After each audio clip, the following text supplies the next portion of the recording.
Hello and welcome to another Reaconteur video, and in today's video I wanted to talk about the recently leaked oath Blight Surge, as well as the possible lore that encompasses it. Make sure to subscribe since only about 20% of the people watching this are actually subscribed. And also, I'm live on Twitch, come watch me on Twitch. I'm live on Twitch right now. This is gonna be like my last stream for the next week because I'm gonna be in a different state. I'm live on Twitch, you have to watch me on Twitch. It's your last chance. Now, watch me on Twitch. Anyway, let's get straight into it. Alright, so first of all, let's cover what Blight Surger has before its potential lore that I think could go really deep. Blight Surger has 4 talents and 3 mantras. First up is the Sovereign State. Landing hits and dealing damage fills a gauge that you can use to fill to activate the Sovereign State. This replaces your crit and empowers all of your moves and applies the new status effect Blight Shock. Now, one of the talents, Blight Pierce, makes Blight Shock interrupt hyper armor like normal Thunder Call. Now, this does mean that if you run this oath and the surge path of Thunder Call, you get a higher DPS, potentially better stunning build, meaning that this could have just made a new Thunder Call meta, as well as making normal Thunder Call builds invalidated, because now you can just run Surge Path, get higher DPS, and still get the stun benefits of regular Thunder Call. But we'll see how that plays out. Now, the other talents make M1's proc Blight Shock in your Sovereign State,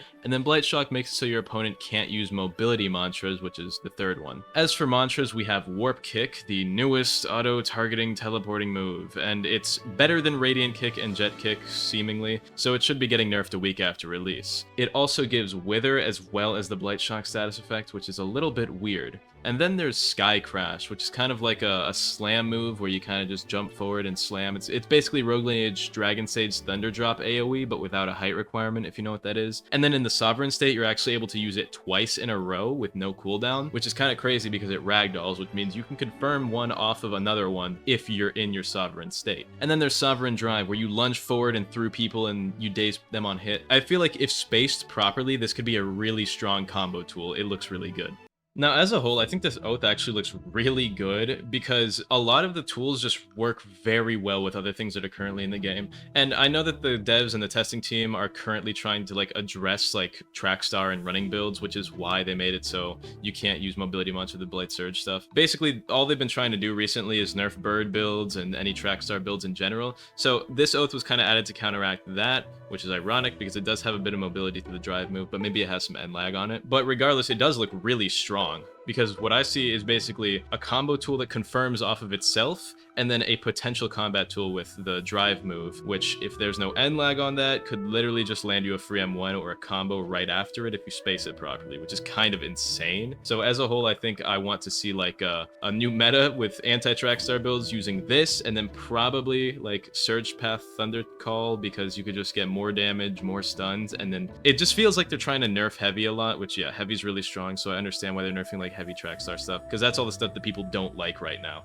Now, this oath is pretty cool, but let's get into the potential lore. Blight Surger is an oath stemming from Thunder Call, but having some ties into Poison. This is because of the Blight effect as well as the Wither applied on Warp Kick, so it has some sort of thing to do. It's kind of like a combination of Thunder and Poison, which we know that there were potential Earth Poison attunements in the game, so this could be an extension of that. Which, in the attunement lore, I went over this in more detail, but basically what the devs wanted to do for an Earth attunement was make it not like rocks, but more like naturalistic oils and resources like that. So you have stuff you have rocks, but then you also have oils, poisons, basically all the stuff you'd find underground that is probably mostly liquid. Honestly, they weren't super detailed with that, but that's essentially what they wanted to be for an Earth attunement, and this looks like it could have some sort of ties in that with its poison stuff. The oath is currently confirmed to be used by Titus, who isn't even in the game yet, but this does imply quite a few important things. First of all, he is most likely the trainer of the oath, which means they added a boss as an excuse to introduce a new PvP-based oath. Not surprised. I'm assuming he is likely to be either one of two things based off of this oath, and him being basically a confirmed trainer for it.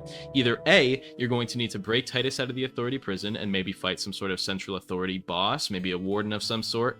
And maybe you could fight it with Titus, which could actually introduce PvE NPC allies, but I'm not gonna lie, I doubt that's gonna be it. That's a lot of work, and I don't think they're gonna put that much effort into him. And then, of course, once escaping, he'd offer you some sort of training and teach you the oath. Or B, which is the second option, you need to fight Titus to earn his respect, and once he respects your strength, he decides to take you in as a student and teach you the oath of Blight Surger, which I think is the more likely case because, it's just easier as a whole. Being the menacing market marketing that the devs chose to associate with Titus, it kind of paints him as some sort of potential antagonist, along with the fact that he's likely got some relation to Brutus with their names. They do have similar names, being Titus and Brutus, and normally in real life or something this wouldn't matter, but it's a video game and I doubt the devs would make their names and origins so similar without some connection between them. Because like literally they are both imprisoned by the Central Authority. Their names are Brutus and Titus. They're both big and strong and nobody knows how strong they are exactly. Now I suspect they are fraternally related, aka they might be brothers, and it would make some sort of sense if like they both chose to stay in prison,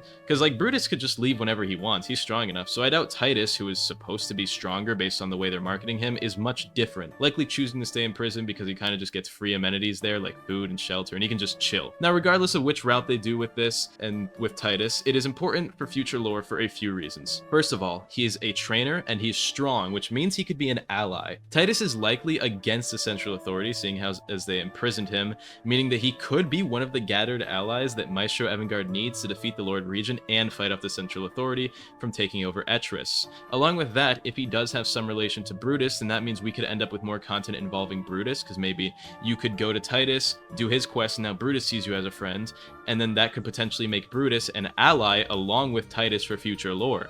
So all of this could be leading up to the Lord Regent boss fight if we ever get one, since these two are probably the current strongest characters against the Central Authority, with a neutral to positive alignment, who might be willing to fight off the Authority and kill the Lord Regent, because they have a clear bias against the Authority being imprisoned by them, even if they don't care to escape, but they're also not on the side of the Ministry and the Lord Regent, making these two our best ally candidates in all of Deepwoken to potentially help set up the Lord Regent and Etris Authority War lore arcs of the game.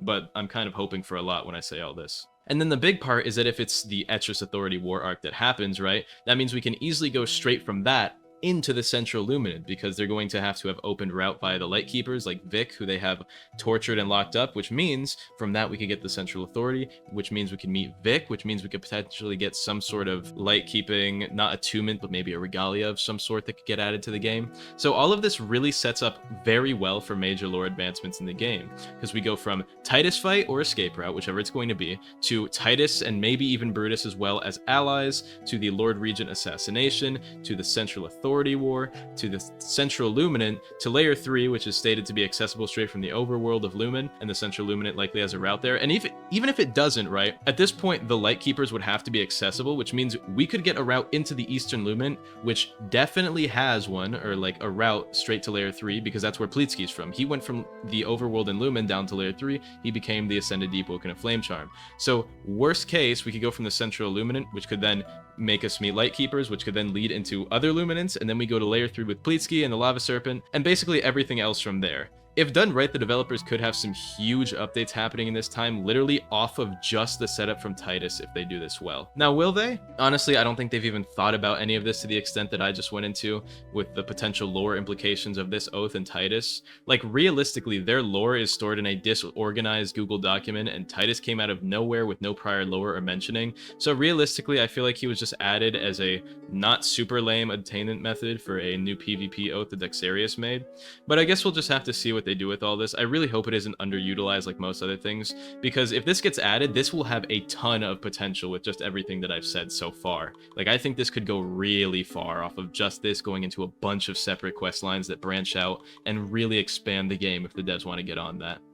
Now, about the oath itself, it kind of sucks. Like, imagine working on an oath and it gets leaked by a game mode that, like, nobody plays. I didn't even know people still played Battle Royale, but I think it's crazy because this guy was making an oath and then it just happened to accidentally get pushed into the Battle Royale servers.